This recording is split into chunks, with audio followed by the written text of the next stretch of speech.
Do you love this podcast? Do you wish you could learn even more? Well, we have an online class bundle. Our online class bundle is comprised of 3 online classes: beautifying your home for less, styling your home, and the fundamentals of feng shui. Each one of those 3 classes is between 30 and 45 minutes long and chock filled with visuals and tips, things that will help you to style your own space or help out with other spaces. Additionally, with the pack of 3 classes, you get an autographed copy of my book, Affordable Interior Design. You get all of that for only $99. Once again, that's the 3 online classes as well as the book for only $99. You just go to affordableinteriordesign.com/classes. Once again, affordableinteriordesign.com/classes to buy your bundle today. And if one of those classes sounded intriguing, but maybe you already have my book or some of the other topics are not of interest, you can buy the classes individually at that site as well. Each class is $40. So head over to affordableinteriordesign.com/classes to get your bundle or your online class today.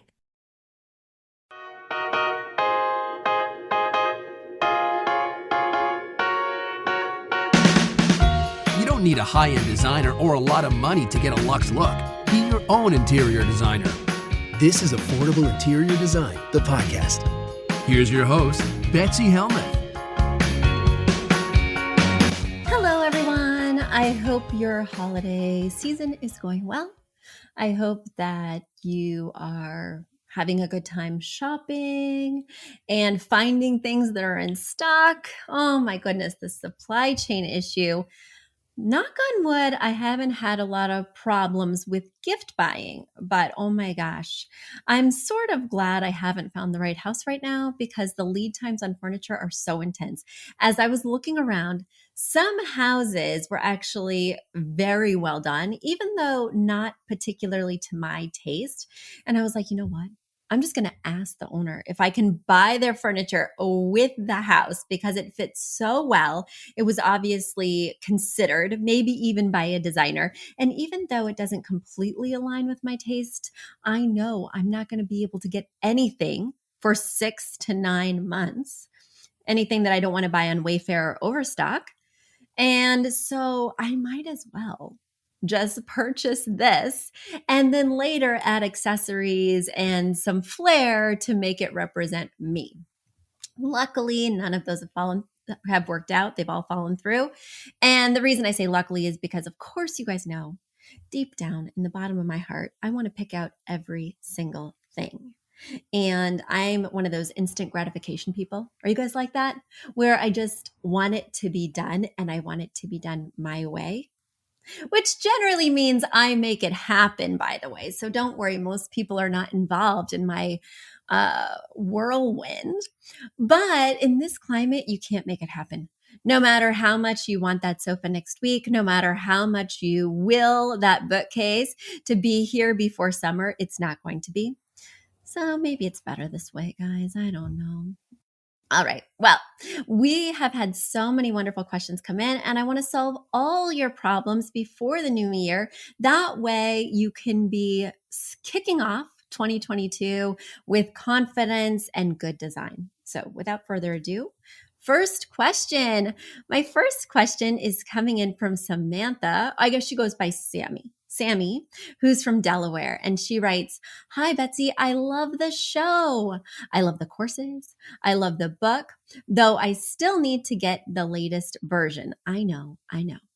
No matter how much I read and watch about interior design, your advice always floats back to the top, remaining my North Star.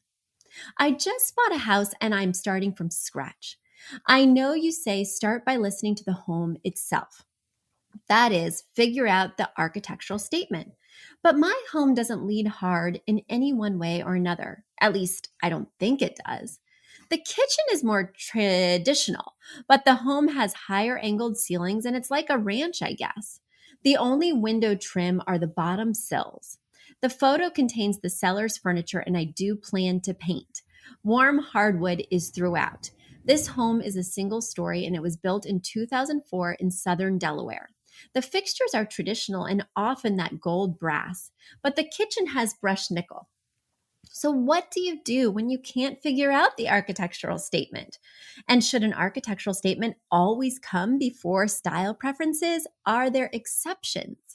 I'm worried that the strongest statement is more traditional, and I like modern, though I do like styles with mixed elements like French modern or even a touch of late century mid modern, international ishness.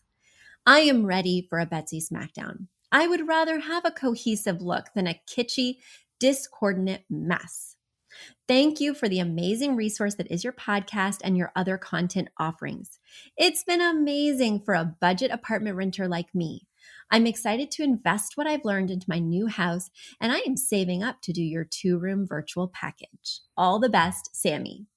P.S. I've been listening for years, but last year was crazy. So if you've answered this question, I'd be happy to sift through your catalog again. I'm almost up to date, but I haven't done 2020 and early 2021.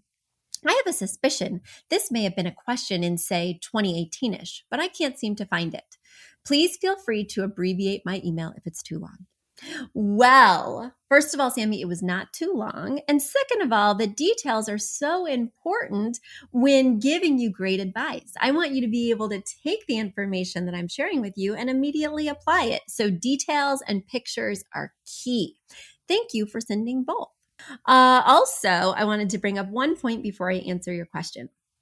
You said, I'm sure you've answered this question before.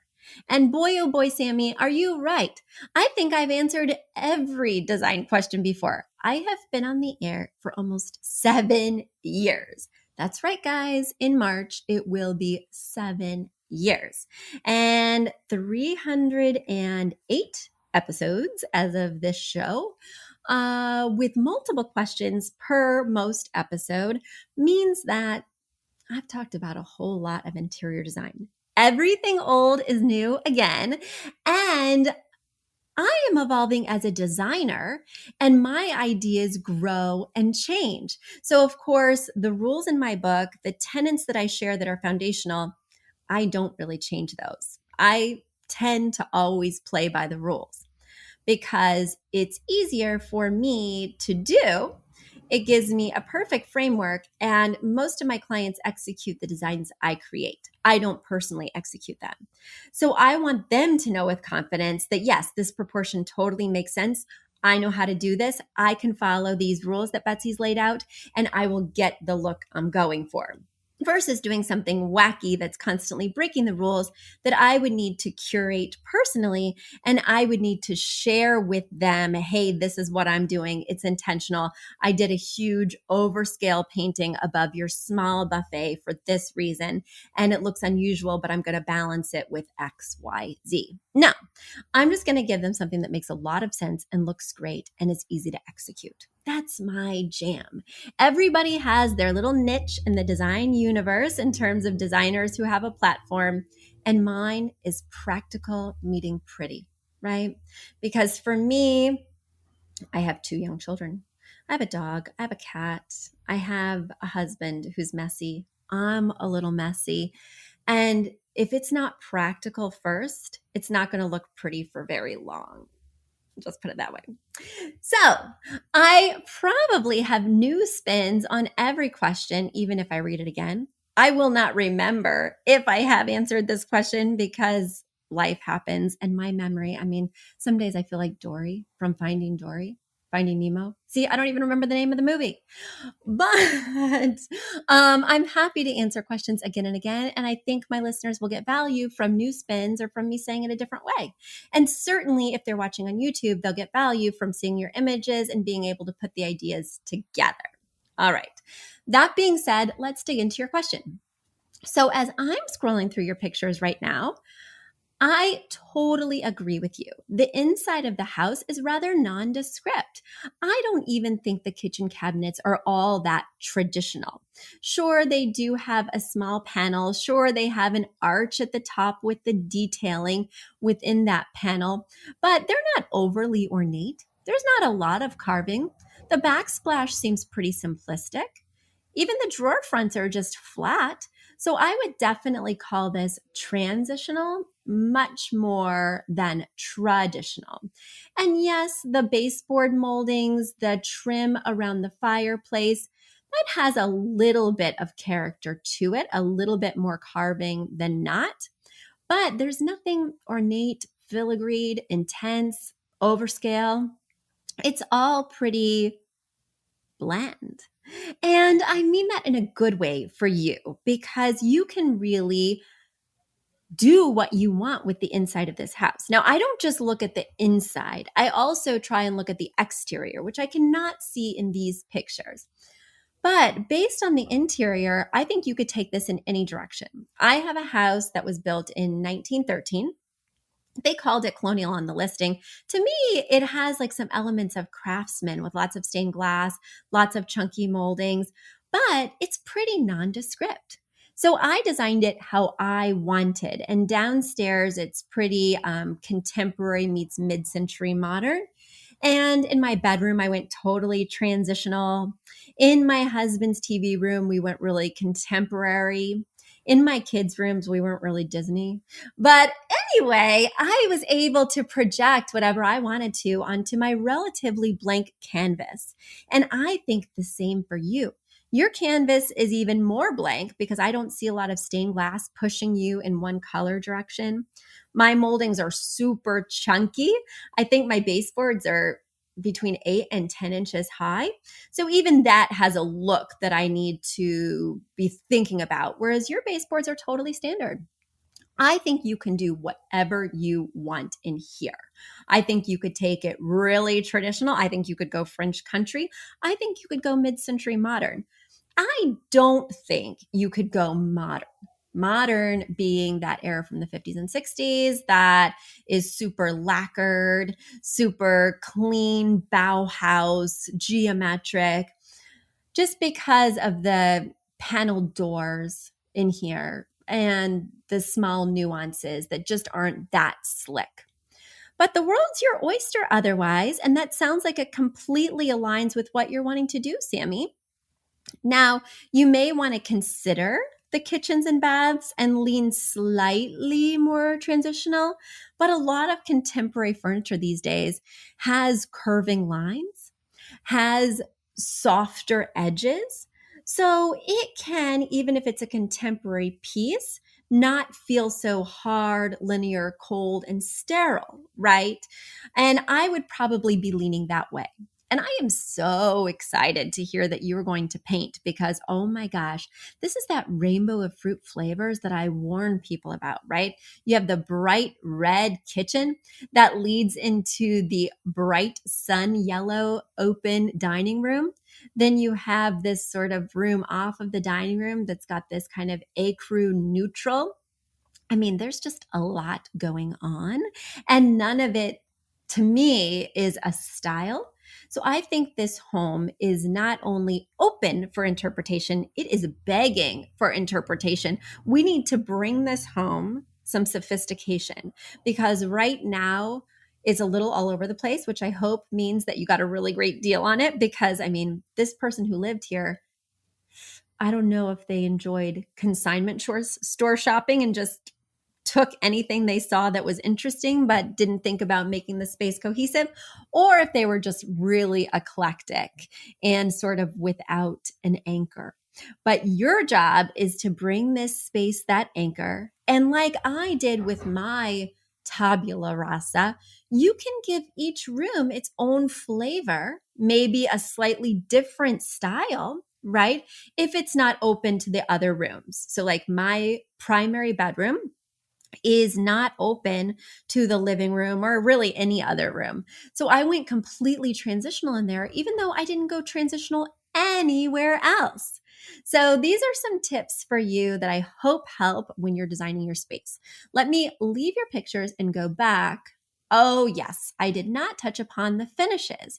So, actually, looking at your home right now, as I'm seeing the finishes, a lot of them are silver.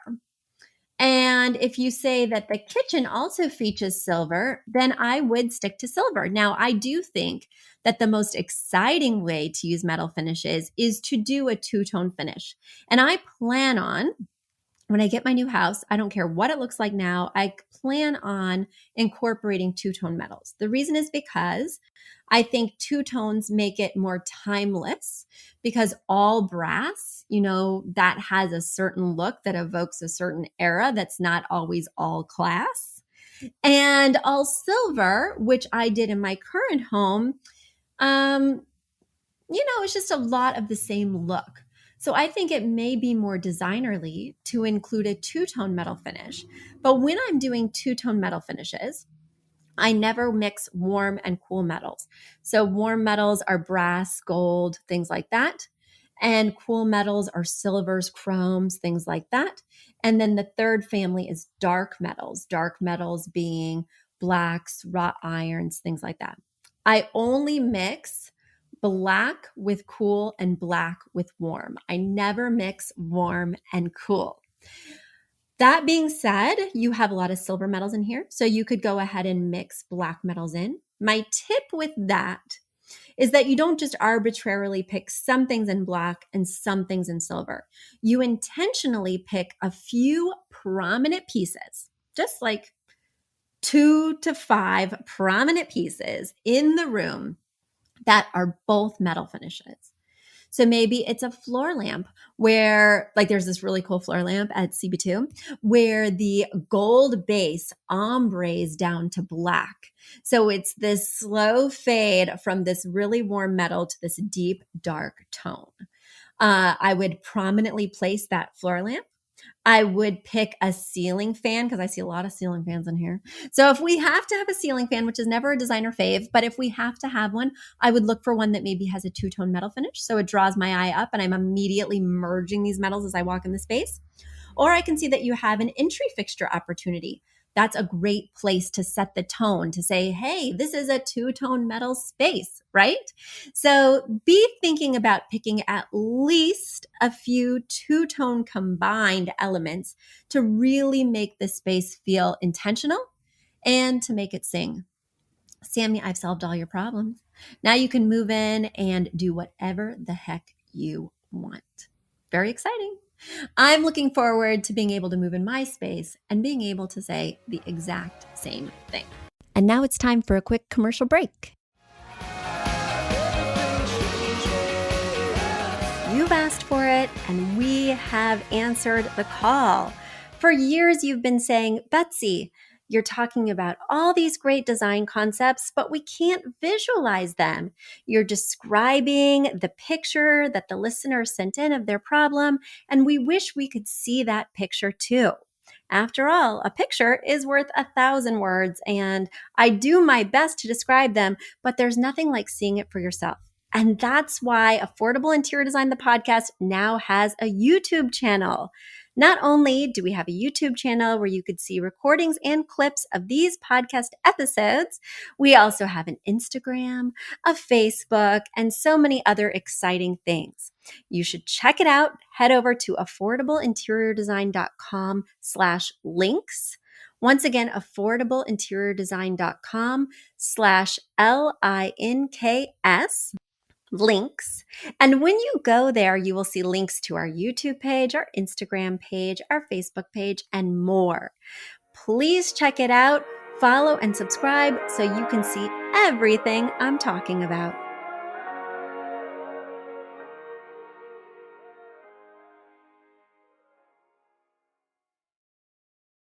All right, let's go to our next question. The next question comes from Ghani.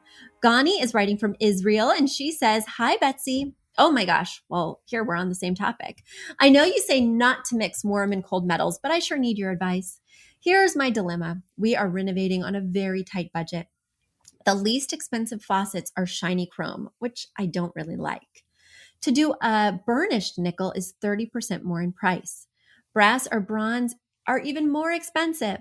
I would love to add some gold brass accents in the light fixtures and cabinet hardware in the kitchen and bathrooms.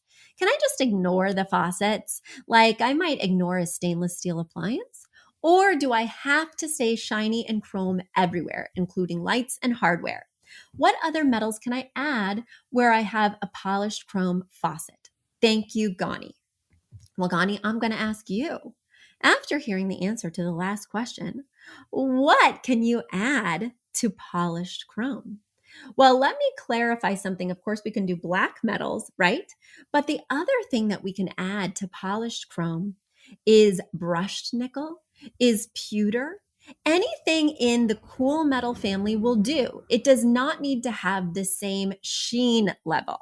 So when I have something shiny, like oftentimes in a bathroom, I'm mixing brushed with chrome. So, like in my bathroom, for instance, right? I have a chrome light fixture above the mirror, but the vanity cabinet below the mirror has brushed hardware for the knobs. Now, in a kitchen faucet, I'm open. You can do chrome, it's going to show a lot of fingerprints.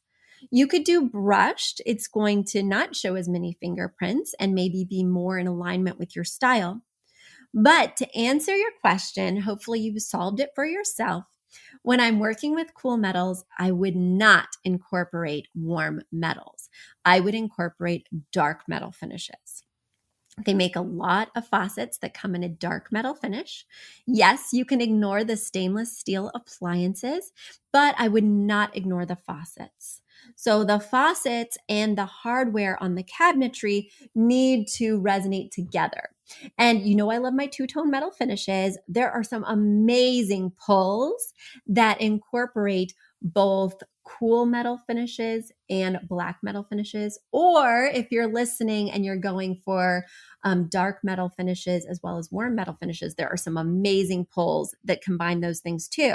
So again, that's a prominently placed piece in the area that's used over and over again, depending on how many handles you have, that can make the whole space make sense if you're choosing to use silver in some areas exclusively and dark metals in other areas exclusively. But again, if your kitchen is open to the other living areas, I want you to look at the door hinges, right? I want you to look at the door knobs. I want you to contemplate the other finishes that are somewhat hard to change out in a home and create your vision from that baseline, right? You really want to be asking yourself, what's the home already doing that either I don't want to change out or I don't have the funds to change out? And how can I interpret that and work with it so it starts to align with my style? Because if you just impose your glam gold style upon this space, it's not going to look chic or sophisticated.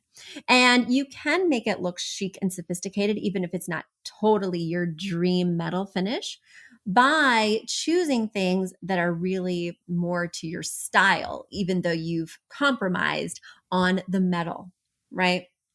Ghani, there we go. It seems like I'm trying to think of some alliteration that goes with metal. That means talking.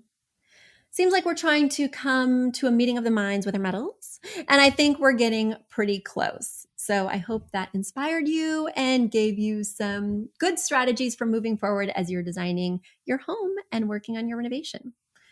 All right, everyone. I hope you have a wonderful week. I'll be right back with you next week.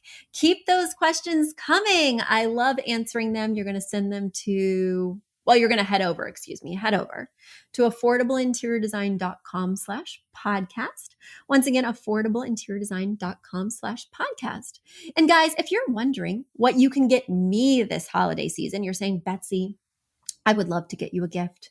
I don't know where you are or how to reach you, but I want you to know that we appreciate you. There's two key ways you could show me some love this holiday season. The first way is to leave a review of our show. Your reviews are what keep our show growing, keep our show visible in front of the eyes and ears of other listeners. So please go to Stitcher, go to Spotify, go to iTunes, and leave us a review. It is so, so helpful. Second way you can help, if you're saying, Betsy, I want to double down, I want to really help you this holiday season, is you can become a premium member. Premium members not only get an additional bonus episode that's private to them every month, but they get access to my entire archive of previous bonus episodes, which I think is now pushing 70, 75. So head over for as little as $5.99 a month. You can be a premium member, not only supporting the podcast and showing me your love, but also getting some bonus material as well. Do you know a listener who needs to be turned on to our podcast? Do you know a design lover who needs a gift? Well, you can always gift them our online classes or book. Head over to affordableinteriordesign.com/classes and give the design lover in your life, or give yourself, the gift of design. Speaking of giving yourself, I'm feeling a little guilty, but this holiday season, I bought myself a present. I'm not going to wrap it. I just deserve it. I'm going to put it on my counter. I bought myself an espresso machine. Anyway, I just had to share because I am feeling a little guilty. The box is in the middle of my living room and I don't want to unwrap it because my husband's going to say, "You got yourself a present before Christmas?" But, I'm living my best life. And yes, I did. Buy yourself a present this holiday season, and I'll talk to you next week.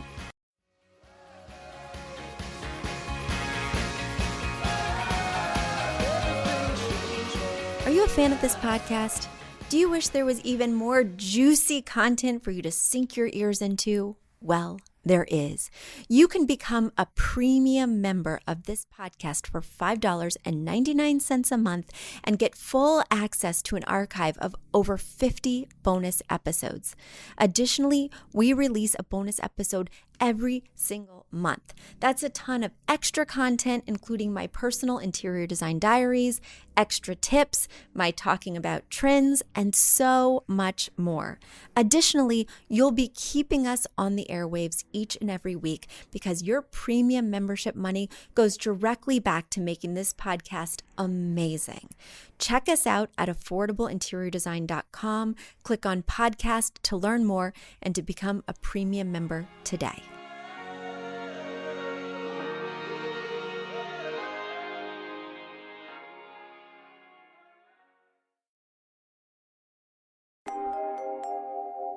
A big thank you to our amazing producer, Catherine Heller, to Aton and the MVCR House Band, and to Affordable Interior Design, the sponsor of this podcast and the premier place to get an amazing look on a budget. Check out affordableinteriordesign.com. If you guys love the show, the very best way to support us is by spreading the word. Tell your friends or write us an awesome review on iTunes. So until next week, guys, thanks so much for joining us, and I'll talk to you soon. Bye.